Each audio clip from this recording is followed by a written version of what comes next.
एक ऐसा political drama सोचिए जिसमें एक मुख्यमंत्री पर करोड़ों के घोटाले का आरोप लगता है, वो जेल भी जाते हैं और फिर अदालत कहती है कि कोई घोटाला हुआ ही नहीं था। तो सवाल ये है कि आखिर दिल्ली का ये शराब नीति केस एक घोटाला था या फिर एक सोची समझी साजिश। चलिए इसी को समझते हैं। तो देखिए, कहानी कुछ ऐसी है। एक मुख्यमंत्री, एक बहुत बड़ा करप्शन का केस और जेल। लेकिन फिर अचानक कोर्ट कहती है कि पूरा केस ही बेबुनियाद है और उन्हें बरी कर दिया जाता है। मतलब आखिर हुआ क्या था? यही वो गुत्थी है जिसे आज हम सुलझाने की कोशिश करेंगे। अच्छा, तो इस पूरी कहानी को समझने के लिए हम इसे टुकड़ों में देखेंगे। सबसे पहले हम ये जानेंगे कि भाई घोटाला था भी या नहीं। फिर दिल्ली की उस नई शराब नीति को समझेंगे जो सारे फसाद की जड़ थी। इसके बाद देखेंगे कि घोटाला हुआ तो कैसे हुआ, मतलब आरोप क्या थे। फिर बात होगी कि कैसे एक मुख्यमंत्री को जेल हो गई और आखिर में कोर्ट ने अपना आखिरी फैसला क्या सुनाया। और सबसे जरूरी बात, इस पूरे केस से हमारे देश के लिए क्या बड़े सवाल खड़े होते हैं।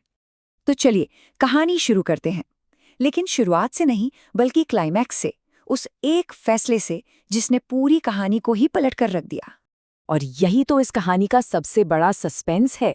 सालों के आरोप, महीनों की जेल और फिर दिल्ली के मुख्यमंत्री अरविंद केजरीवाल और उनके डिप्टी को बरी कर दिया जाता है। कोर्ट का कहना था कि केस में कोई दम ही नहीं है। सोचिए, एक केस जिसमें राज्य के सीएम को जेल भेजा गया, वो कोर्ट में खड़ा ही नहीं हो पाया। आखिर क्यों? यही सवाल हमें इस कहानी की तह तक ले जाएगा। इस क्यों का जवाब जानने के लिए हमें थोड़ा पीछे चलना होगा, कहानी की एकदम शुरुआत में। दिल्ली की वो नई शराब नीति जो इस पूरे बवाल की वजह बनी। आखिर सरकार ऐसा क्या बदलना चाहती थी? देखिए, पुरानी और नई पॉलिसी में जमीन आसमान का फर्क था। पहले क्या था, ज्यादातर सरकारी ठेके होते थे, मतलब वैसा ही माहौल। लेकिन नई पॉलिसी में सब कुछ प्राइवेट कर दिया गया। सरकार ने कहा कि अब प्रीमियम एयर कंडीशन्ड दुकानें होंगी, कस्टमर एक्सपीरियंस बेहतर होगा, और तो और कंपनियों को दाम तय करने और डिस्काउंट देने की भी पूरी आज़ादी मिल गई।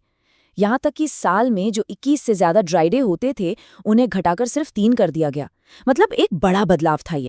और पैसों के मामले में तो ये बदलाव और भी बड़ा था। जरा सोचिए, एक दुकान की लाइसेंस फीस जो पहले सिर्फ 7 लाख रुपए थी, वो नई पॉलिसी में बढ़कर हो गई सीधे 5 करोड़ रुपए।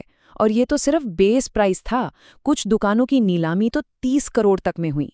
तो जाहिर है सरकार का मकसद था सरकारी खजाने को ज्यादा से ज्यादा भरना। तो सवाल उठता है कि अगर ये पॉलिसी इतनी अच्छी थी, रेवेन्यू बढ़ाने के लिए थी, तो फिर इस पर इतने बड़े घोटाले का दाग कैसे लग गया?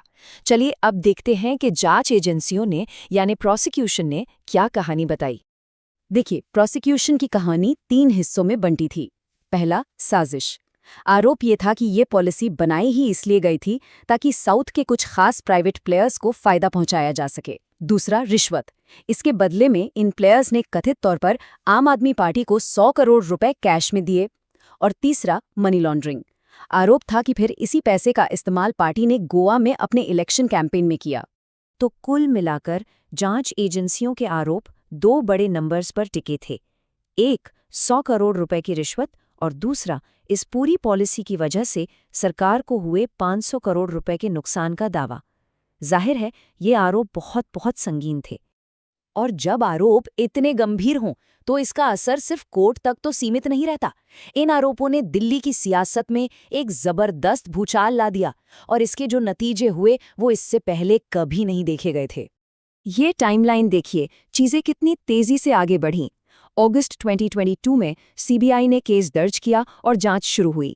कुछ ही महीने बाद फरवरी 2023 में डिप्टी सीएम मनीष सिसोदिया गिरफ्तार हो गए। फिर ठीक 1 साल बाद मार्च 2024 में मुख्यमंत्री अरविंद केजरीवाल को भी गिरफ्तार कर लिया गया। और इस पूरे राजनीतिक बवंडर का असर सीधा 2025 के दिल्ली चुनावों पर पड़ा, जिसमें रूलिंग पार्टी को एक बड़ी हार झेलनी पड़ी।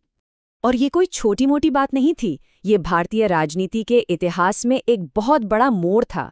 सोचिए, आज़ाद भारत के इतिहास में ऐसा पहली बार हुआ था कि किसी सिटिंग चीफ मिनिस्टर को गिरफ्तार करके जेल में डाला गया हो। और इसका राजनीतिक नुकसान कितना बड़ा था वो इन चुनावी नतीजों में साफ दिखता है। रूलिंग पार्टी यानी आम आदमी पार्टी सत्ता से बाहर हो गई। और तो और इस पूरे मामले के केंद्र में रहे अरविंद केजरीवाल अपनी खुद की सीट भी हार गए। तो इतना सब कुछ हो गया, राजनीतिक नुकसान हो गया, सरकार चली गई। इसके बाद मामला आखिरकार कोर्ट में अपने अंजाम पर पहुंचा और जो फैसला आया वो इतना चौंकाने वाला था कि किसी ने सोचा भी नहीं होगा। कोर्ट का फैसला सिर्फ एक बरी करने का आदेश नहीं था, बल्कि वो पूरी जांच पर एक बहुत बड़ी टिप्पणी थी। अदालत ने साफ साफ कहा कि रिकॉर्ड पर ऐसा कोई भी सबूत नहीं है जिससे ये साबित हो कि वो इस मामले में शामिल थे। कोर्ट ने ये तक कहा कि अगर इस तरह के केस को चलने दिया गया तो ये हमारे संविधान के सिद्धांतों का एक बड़ा उल्लंघन होगा। जाहिर है, जेल से बाहर आने के बाद अरविंद केजरीवाल ने भी सीधा हमला बोला। उन्होंने इसे एक राजनीतिक साजिश करार दिया और इसका आरोप सीधे प्रधानमंत्री नरेंद्र मोदी और गृह मंत्री अमित शाह पर लगाया। उन्होंने कहा कि इन दोनों को देश से माफी मांगनी चाहिए। तो ये केस तो खत्म हो गया, लेकिन ये अपने पीछे हमारे देश के लोकतांत्रिक संस्थानों को लेकर कुछ बहुत गहरे और परेशान करने वाले सवाल छोड़ गया है। इस केस ने विपक्ष के एक बहुत पुराने आरोप को फिर से हवा दे दी। इसे अक्सर वॉशिंग मशीन एलिगेशन कहा जाता है। मतलब आरोप ये है कि केंद्रीय जांच एजेंसियां जैसे सीबीआई और ईडी विपक्षी नेताओं को निशाना बनाती हैं, लेकिन जैसे ही वो नेता सत्ताधारी पार्टी यानी बीजेपी में शामिल हो जाते हैं, उनके सारे केस मानो धुल जाते हैं, एकदम साफ। और जो लोग ये आरोप लगाते हैं वो इसके कई उदाहरण भी देते हैं, जैसे अजित पवार, प्रफुल्ल पटेल, यामिनी जाधव, तापस रॉय।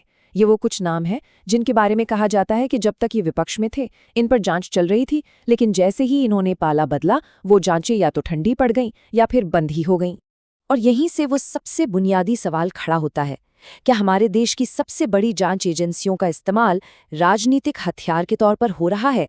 असली मुद्दा अब ये नहीं रह जाता कि कौन सा नेता दोषी है या कौन निर्दोष, बल्कि बड़ा सवाल ये बन जाता है कि क्या जांच की पूरी प्रक्रिया ही निष्पक्ष है? तो ये मामला हमें एक बहुत बड़े सवाल के साथ छोड़ जाता है। जब सियासत और जांच की लाइनें धुंधली हो जाएं, जब जांच करने वाली एजेंसियों पर ही सवाल उठने लगें, तो फिर एक आम नागरिक किस पे भरोसा करे? सच और झूठ का फैसला आखिर कैसे हो?